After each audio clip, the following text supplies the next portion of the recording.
Ang programang ito ay rated SPG. Striktong patnubay at gabay ng magulang ang kailangan. Maaaring may masiselang tema, lengguwahe, karahasan, sexual, horror o droga na hindi angkop sa... Konting tiis ko na lang. Matatapos na obligasyon ko sa'yo. Carlos, may kasama siya babae. Sundan mo nga yun.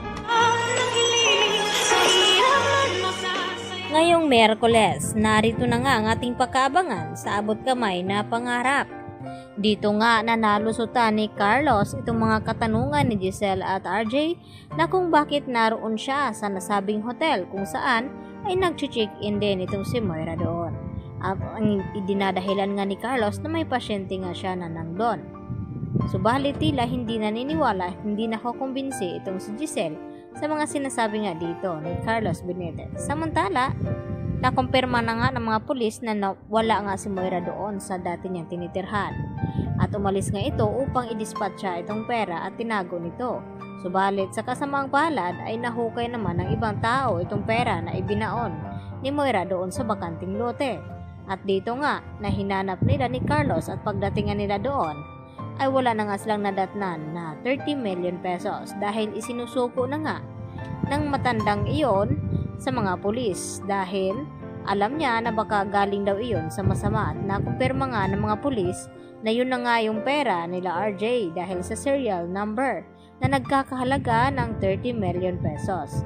At dito nga na kinausap ni Do Carlos Benitez itong si Moira tungkol sa pagpunta nga ng Japan at kinakailangan na makaalis agad itong si Moira bago pa maibaba itong warrant of arrest kay Moira.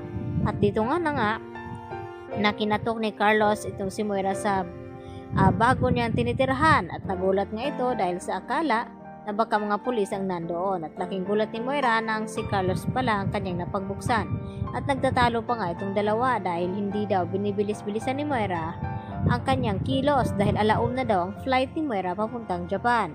At dito nga na sinabi ni Carlos na dapat magpasalamat pa nga itong si Moira dahil sa humingi nga ng tulong itong si Zoe dito sa kanya at gagawin naman lahat ni Carlos upang matulungan ang kanyang anak.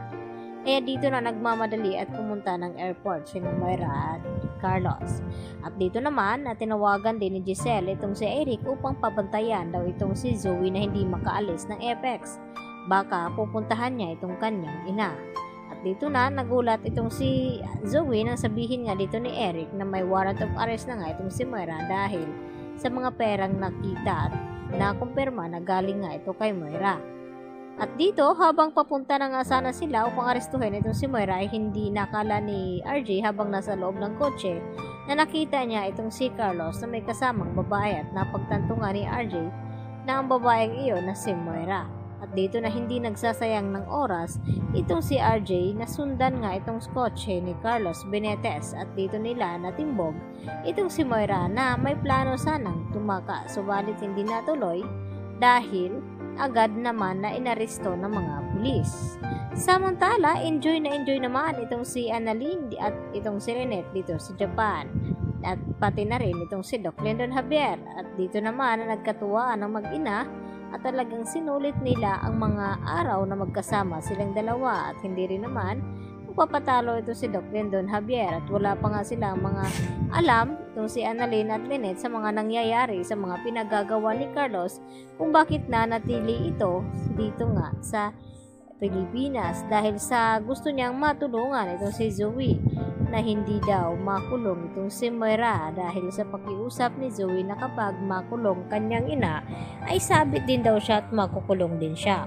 Kaya gunawa lahat ni Carlos at dito na sinabi ni Carlos kay Moira na malapit na daw matapos ang obligasyon niya kay Moira. At dahil doon na sinundan nga sila ni RJ ay hindi naman makakatakas at madidiin pa itong si Carlos sa mga kaso na kinakasangkutan ni Moira ngayon. Kaya yan ang ating pagkatutukan at aabangan bukas. Mga kapuso, dito lamang yan sa Abot Kamay na Pangarap. Yan lang po at marami pong salamat sa inyong pananatiling panonood dito sa aking munting channel. Yan lang po at hanggang sa muli. Bye-bye!